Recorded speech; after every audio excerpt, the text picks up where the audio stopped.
Hello, dear students. Let's start reading the remaining part of this chapter number 5th, which we had started in the last lecture.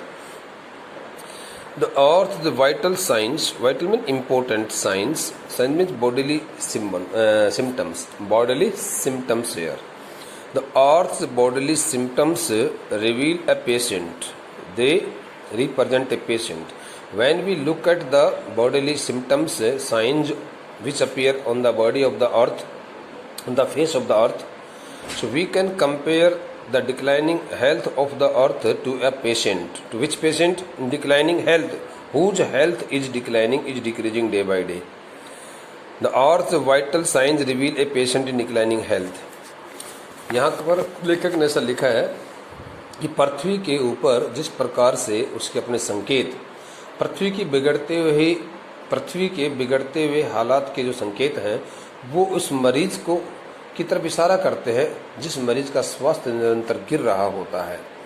जैसे कि किसी मरीज का स्वास्थ्य निरंतर गिर रहा होता है, वो कमज़ोर होता जा रहा होता है, बिल्कुल ठीक वैसे ही पृथ्वी भी कमज़ोर होती जा रही है। We have begun to realize our ethical obligations. The word ethical stands for बेटे moral, okay, moral responsibilities. Okay, so here we have begun to realize our ethical obligations, moral obligations, necessities, moral responsibilities. Now we all the human beings have started realizing our moral duties. हम सभी मानव जाति के लोगों ने अपनी नैतिक जिम्मेदारियां समझनी शुरू कर दी हैं। क्या है नैतिक जिम्मेदारियां? ये देखो लिख रखा है, to be good stewards. The word steward stands for बेटे keeper, attendant. Now we have started realising our moral duties, thinking that we are the legal keeper of this earth, of this planet.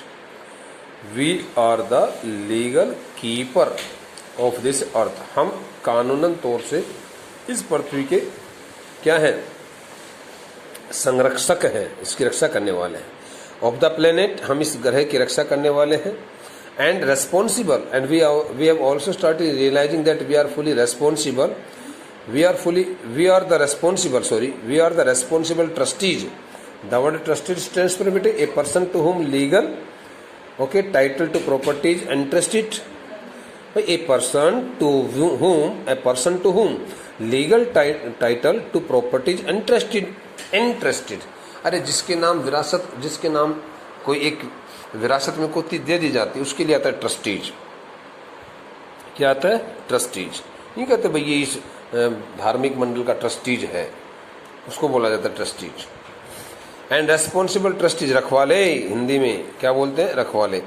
Responsible trustees of the legacy to future generations. अब आने वाली भावी पीढ़ी की देखरेख करने के लिए हम अपनी जिम्मेदारी को, हम अपनी नैतिकता की उस जिम्मेदारी को समझना हमने शुरू कर दिया है। Now we the human beings living in different countries of the world, across the world, have started realising our moral duties, moral responsibilities. Firstly we have started realising that we must keep the earth, this the planet, okay, fully preserved, and we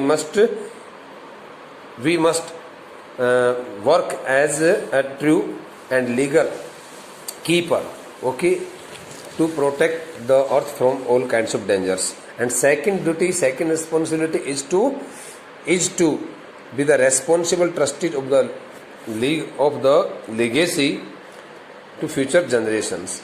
So it is also our duty that we must be true protector of all kinds of resources for the future generations.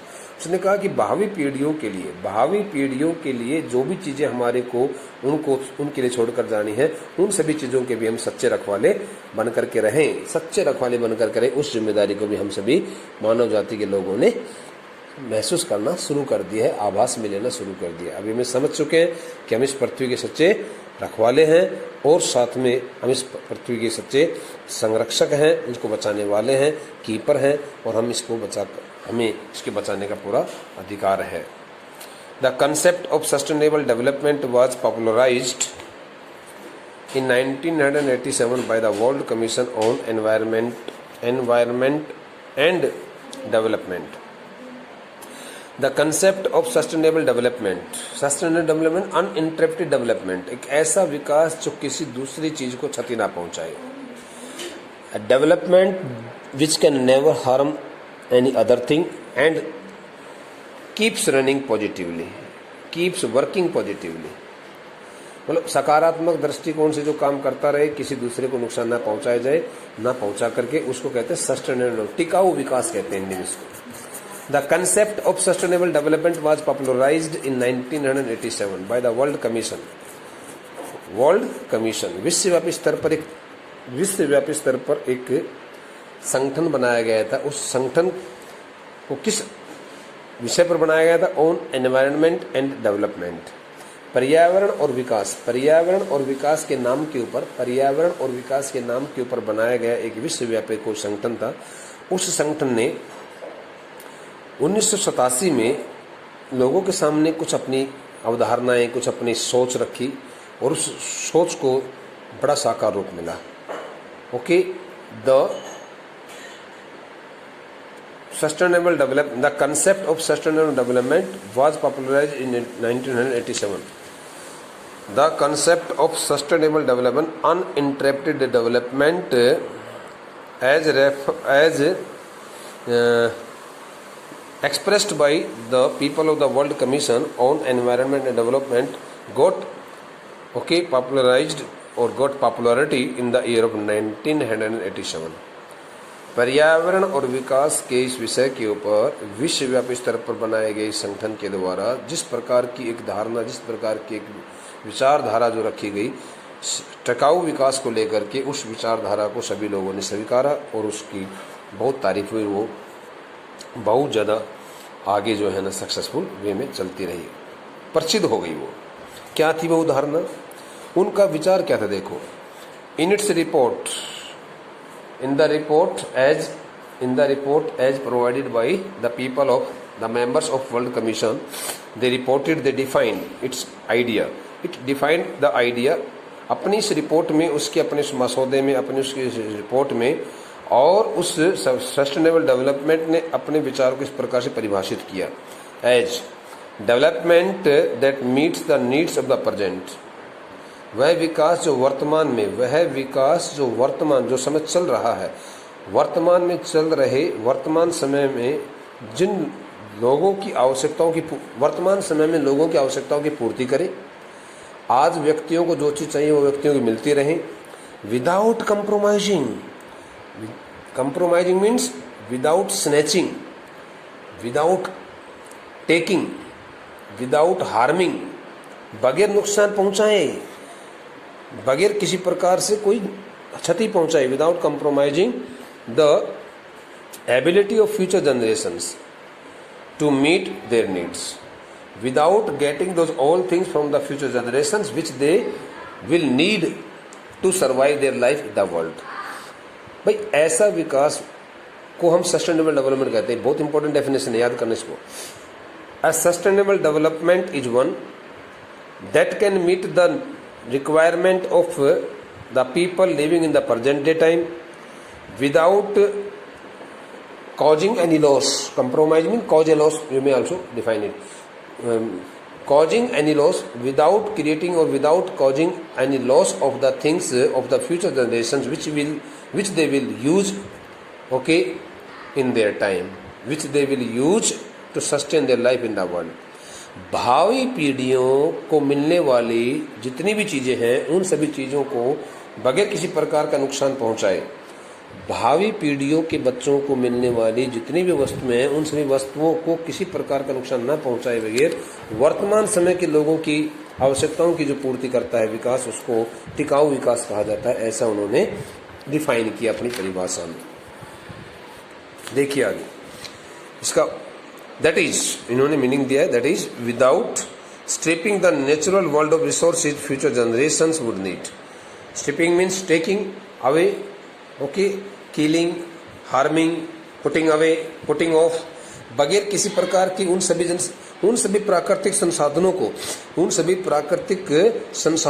को छेड़े बगैर ही वर्तमान समय में लोगों की आवश्यकताओं की जो पूर्ति करता रहे, उन सभी नेचुरल वर्ल्ड ऑफ रिसोर्सेज का मतलब उन सभी प्राकृतिक दुनिया के संसाधनों को कुछ भी नुकसान पहुंचाए बगैर जो संसाधन भविष्य में आने वाली पीढ़ियों के लिए आवश्यकता बनेंगे, उन सभी संसाधनों को किसी प्रकार का नुकसान पहुंचाए बगैर और जो विकास वर्तमान समय के लोगों की पूर्ति करता है उसको सस्टेनेबल डेवलपमेंट कहते हैं। आपकी लैंग्वेज में क्या आप डिफाइन कर सकते हो? मैं अपनी लैंग्वेज बताता हूँ बेटा। A sustainable development is one that can meet, means that can supply, that can fulfill the demand or the requirement of the people living in the present day world without causing any loss of the natural resources to be required by the people of the future generation, by the children of the future generations, is called a sustainable development. इसको हम ऐसा कह सकते हैं। वैसे मैंने शुरुआत में इसको डिफाइन करते में लिखा है अ सस्टेनेबल डेवलपमेंट इज वन, तो इसमें आगे लास्ट में लिखने की जरूरत नहीं होती है कि इज डिफाइंड इज कॉल्ड, ये तब लिखा जाता है जब हम ये शुरू में इस तरह की लैंग्वेज ना बनाएं। तो हम इसको इस प्रकार से समझें, ये बहुत अच्छा एक पैसेज है, उन्होंने बताया है। In the zoo at Lusaka Zambia there is a cage in the country Zambia in the city in Zambia, in the city Lusaka, there is a zoo, and in which there is a cage. Inside the zoo there is a cage where the notice reads. In the zoo at Lusaka, Zambia, there is a cage where the notice reads. Okay, the author also gives a very practical example. In Zambia, at Lusaka, inside the zoo, one can see there a cage. Outside the cage, okay, outside the cage, a notice is already put up there. One can see the notice also. The notice reads the words like this: the world's most dangerous animal. Outside the cage it is written in big letters, in capital letters, the world's most dangerous animal. विश्व का सबसे घातक जानवर। अब जब कोई भी व्यक्ति कोई लुसाका शहर में उस चिड़ियाघर के अंदर जब जाता है, उस पिंजरे के पास खड़ा होकर के उस नोटिस को पढ़ता है, तो उसको बड़ी उत्तेजना हो जाती है कि भाई विश्व का ऐसा कौन सा सबसे ज्यादा खतरनाक जानवर है जो यहाँ इस पिंजरे में बंद है, जरा देखेंगे। Inside the cage there is no animal, when the person enters the cage he finds there no animal. उस पिंजरे के अंदर कोई पशु नहीं है, कोई जानवर नहीं है, but a mirror, but he notices a mirror where you see yourself, where you see yourself. जहां उस पिंजरे के अंदर उस व्यक्ति को एक शीशा दिखाई पड़ता है और उस शीशे में और कुछ नहीं दिखाई देता, बस आपको आपका चेहरा नजर आता है। वो कहता है inside the cage there is no animal, पिंजरे के अंदर कोई किसी प्रकार का जानवर नहीं है, बट ए मिरर, केवल एक शीशा लगा हुआ है, वेयर यू सी योरसेल्फ, उस शीशे के सामने आप खड़े होंगे तो आपको आपकी ही शक्ल दिखाई देगी, और जब आप अपनी शक्ल देखोगे तो आपको लगेगा अरे the world's most dangerous it is me, nobody else, ये तो मैं ही हूं, तो मुझे ही कहा गया है विश्व का सबसे घातक जानवर। Thanks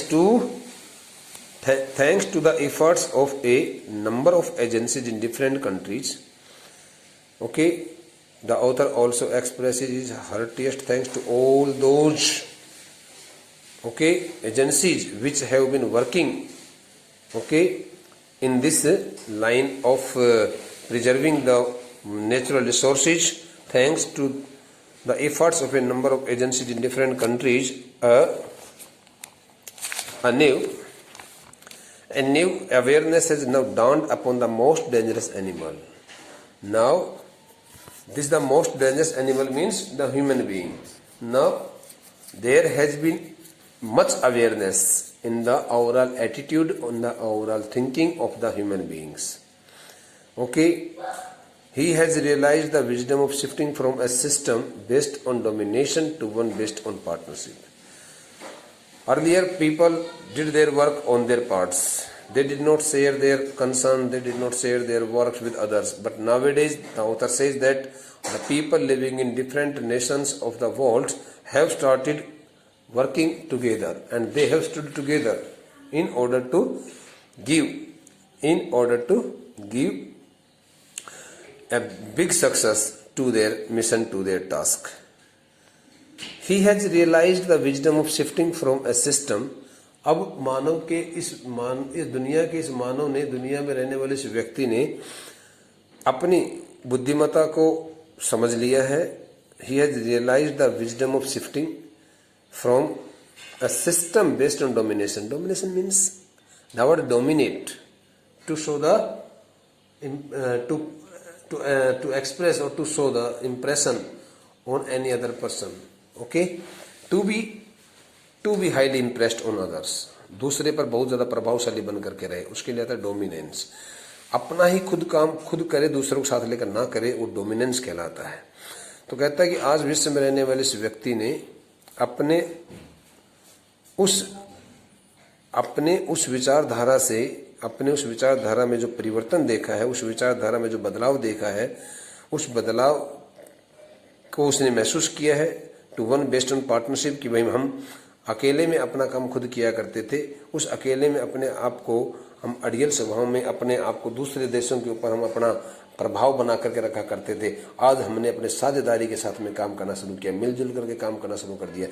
मैं आपको अपनी लैंग्वेज में बताता हूँ इसको बेटा. Through this statement the author wants to say that the people